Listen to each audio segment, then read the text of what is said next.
Moïse est descendu. Moïse est parti en Égypte. Il a commencé à travailler. Mais regardez dans les Écritures. Combien de fois Moïse est reparti sur la montagne à la rencontre de Dieu? 1, 2, 3, Moïse est sur la montagne 40 jours. 1, 2, 3, Moïse est sur la montagne 40 jours. Pourquoi? Parce que quand Dieu l'a appelé, il a pris la mission, il est parti.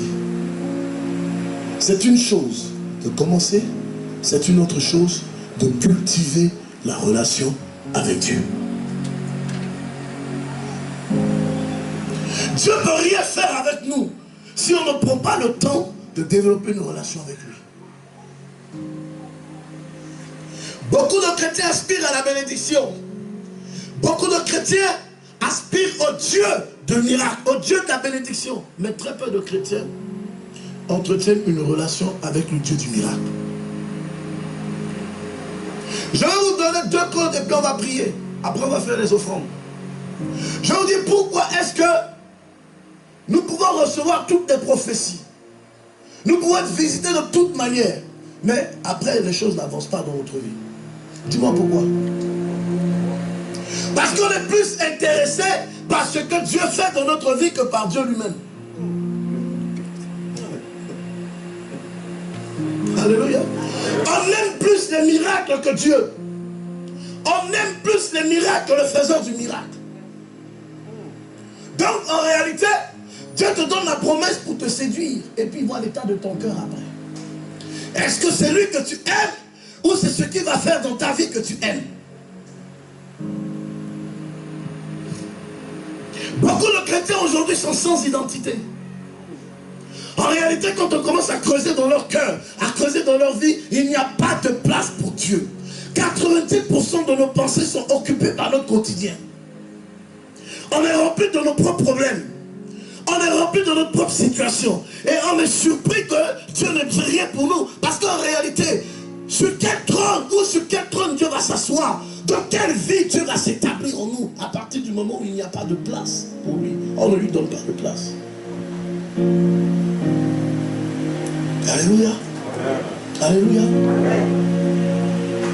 Souvent vous voyez des personnes qui sont bénies. Mais vous vous posez la question, comment il fait pour être béni? Dieu ne donne rien à quelqu'un qui ne s'attache pas à lui. Rien. Dieu ne donne rien à quelqu'un qui ne s'attache pas à lui. Il te donne que quand il sait que ton cœur est attaché à lui. Parce qu'en réalité, ce qu'il cherche, c'est quoi? C'est après t'avoir donné, qu'est-ce que tu en feras? Tout ce qu'on va te dire, tu en feras quoi? Non, demande-lui bien. Dis, tu en feras quoi? Lève la main et dis, Seigneur, donne-moi la force d'accomplir ta volonté avec ce que tu m'as donné. Car je sais, les dons et talents t'appartiennent. Tu me les donnes pour les mettre à ton service. Alors, si tu crois en cela, dis Amen fort. Amen. Je vais avoir maintenant, je peux en prier.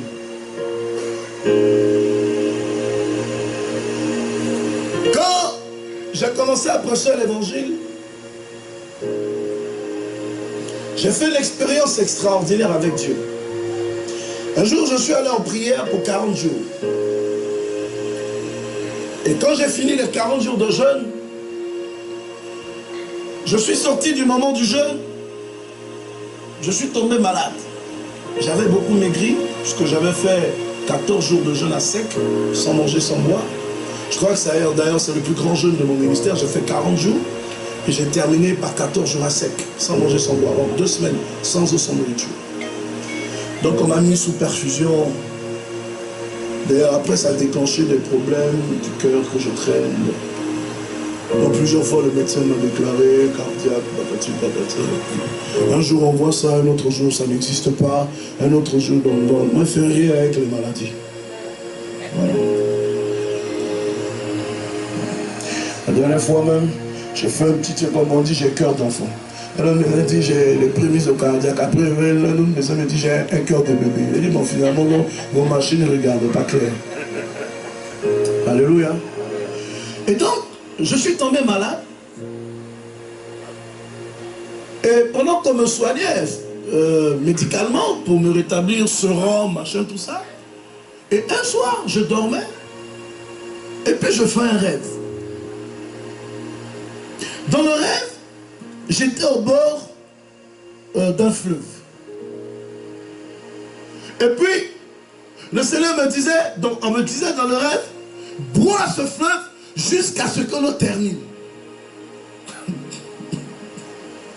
Quelqu'un dit Amen. Hein? Amen.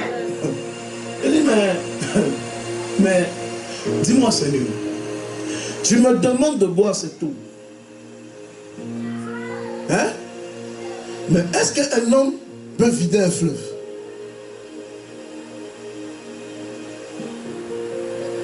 Mais c'est pas normal, je vais boire cette eau comment? Il dit, bois cette eau. Et puis, dans le rêve, je me suis penché, j'ai commencé à boire, à laper.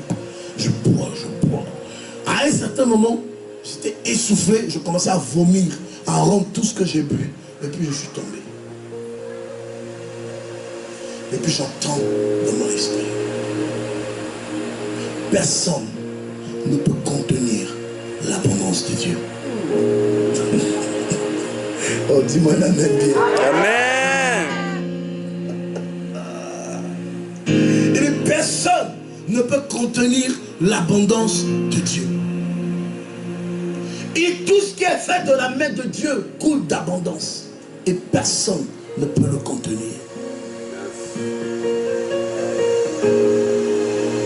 Suivez-moi très bien où je vais. Parce que je vais piquer très loin maintenant.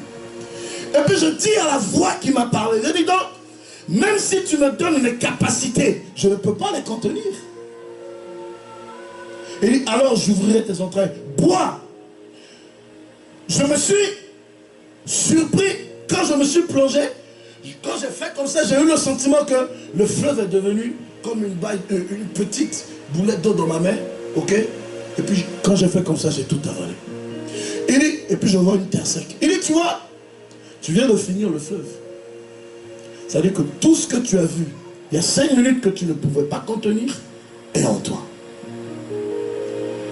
Et il m'ouvre les yeux maintenant, je vois plein de personnes comme sur une terre aride et desséchée. Et il dit, tu vois, toutes ces personnes meurent de soif parce que tu viens de vider l'eau. Comment tu vas leur donner à boire? Il dit, mais ce que je viens de boire là, j'ai eu le sentiment que j'ai encore soif. Donc, même ce que tu appelles abondance là, ne m'a pas rassasié. Parce que tant que c'est toi qui me donnes la capacité de contenir ce que tu as donné, c'est que tu augmentes ma soif à la dimension de ta personne. Je parle à quelqu'un. Il y a 2 phases de bénédiction dans la vie. Il y a la bénédiction qui vient satisfaire notre ego, mais il y a la bénédiction qui vient établir la présence de Dieu dans notre être. C'est-à-dire que c'est la bénédiction selon la contenance de la présence de Dieu. Je parle à quelqu'un. Il y a des bénédictions, quand ça arrive dans ta vie, ça t'éloigne de la vérité. Ça suscite en toi des égos, ça suscite en toi l'orgueil, ça suscite en toi des complications, ça suscite en toi des caractères exorbitants, l'arrogance, tout ça. Mais il y a des bénédictions. Quand ça vient de l'éternel, c'est dans l'humilité que tu l'acceptes. Je parle à quelqu'un. Est-ce que je parle à quelqu'un? Donc j'ai compris au fond de moi que quel que soit ce que Dieu peut faire avec moi, je dois rester humble. On va dire à quelqu'un, restant humble. Seigneur, tu peux me bénir que je reste humble. Que l'argent ne me détourne pas, parce que je sais que tu me béniras. Me bénir est une évidence. Je serai riche. Ça c'est incontestable. Je vais être multimilliardaire. Personne ne peut le discuter. Je vais me marier. Ça c'est une évidence. Mais Seigneur ne permet pas que ce que tu vas faire dans ma vie puisse m'éloigner de toi. Tout au contraire, éternel. Si je lève le bâton et que la mer Rouge se sépare en deux, permets-moi de comprendre que la mer Rouge s'est ouverte parce que ce bâton est venu de toi. Je parle à quelqu'un ce matin. Est-ce que je parle à quelqu'un ce matin? Est-ce que je parle à quelqu'un ce matin? Est-ce que je parle à quelqu'un ce matin? Alors quand je sais que toutes les fois que je lèverai le bâton, la mer s'ouvrira, je n'ai plus d'inquiétude. Parce que je sais que c'est celui qui m'a donné le bâton qui m'ouvrira la mer. Alors quelqu'un n'a pas compris, hein? Quelqu'un n'a pas compris? Arrête de te pleurer. Arrête de te raconter. La réussite pour toi est une question d'évidence. Tu réussiras. Je dis tu réussiras. Je dis tu réussiras. Je dis tu réussiras. Je dis tu réussiras. Oh là, donne-moi un amen bien.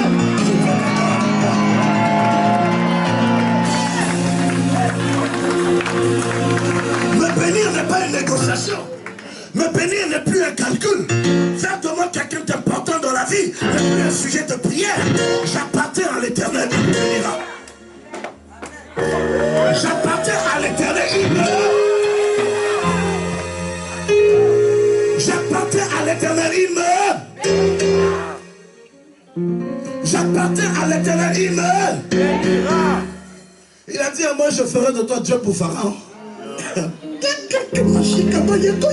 Mais écoutez, 1, 2, 3, Moïse est reparti sur la montagne. Pourquoi? Parce que Dieu a donné un à Moïse, mais il ne lui a pas donné tous les codes. Donc il y avait des moments où Pharaon était Dieu. Donc il était égal à Moïse. Parce que tous ces magiciens produisaient les mêmes miracles que Moïse. Donc à un certain moment, quand Moïse voyait le rapport de force, il remontait dans la présence de Dieu. Il dit, mais ici il y a quelque chose qui ne marchait pas. J'ai fait ça, il a fait ça. J'ai fait ça, il a fait ça. J'ai fait ça, il a fait ça. Et puis il dit à Moïse, voici le second coup de phare. Quand tu vas faire ça, il ne va pas faire ça. Quand tu vas faire ça, il ne va pas faire. Moïse arrive, il fait. Pharaon réfléchit, il fait, ça marche. Moïse retourne voir Dieu. Il a fait, hein? Il a fait, Dieu dit, oui, je sais. C'est moi qui ai endurci son cœur pour qu'il le fasse. Quelqu'un dit endurcissement. Endurcissement. On dit endurcissement. Endurcissement. Dis bien endurcissement. Endurcissement. Ce n'est pas parce que les choses tardent à s'accomplir que cela veut dire que ce n'est pas Dieu. Le fait que ça tarde, c'est la preuve que c'est Dieu. Amen.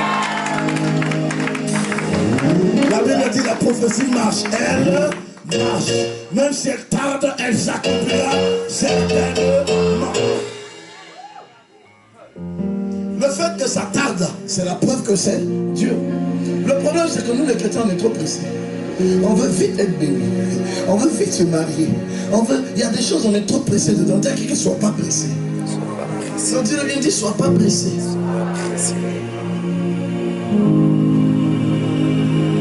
Sois pas pressé. Le plus difficile, c'est d'abandonner la montagne.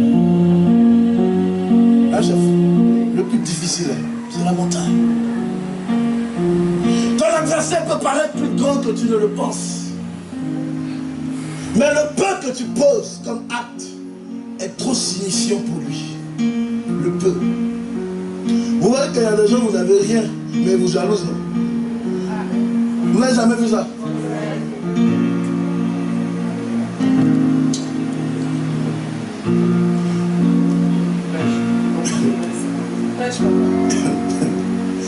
Il y a des gens là, vous n'avez rien. Vous-même, vous êtes conscient qu'ils sont plus puissants que vous. Mais vous devenez l'objet de leur convoitise.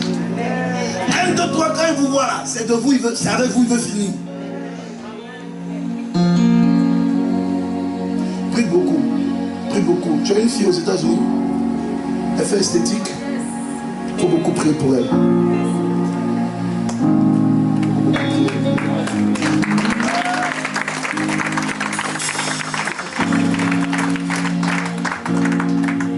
J'ai vu un grand salon esthétique. On va ouvrir un grand salon, mais il ne faut pas qu'elle reste là-bas. Hein. Il n'y a pas de marché pour elle là-bas. Un peu ici à Paris, un peu au pays. Là, on va arriver. Ok? Je vais me donner son contact, je prie pour elle au téléphone. Puis je lui donne des conseils. Alléluia. Les enfants, ils ont réveillé mon affaire. Je ne prophétise plus. Alléluia. Le Seigneur m'a dit bâtir l'église. On bâtit l'église à la parole et dans la vie de prière. Alléluia. Voilà. Maintenant, je ne prophétise plus. Maintenant, je prie, les gens deviennent riches. Je prie, les femmes accouchent. Les gens sont guéris de cancer. Voilà. J'arrange. Je ne fais pas agence matrimoniale, mais j'accompagne les gens à se marier. Alléluia.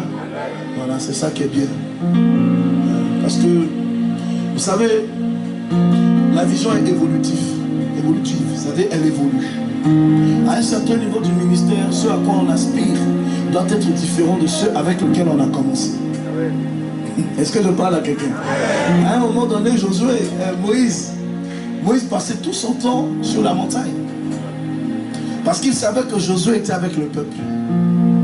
Donc au stade d'aujourd'hui, je veux plus passer le temps dans la présence du Seigneur.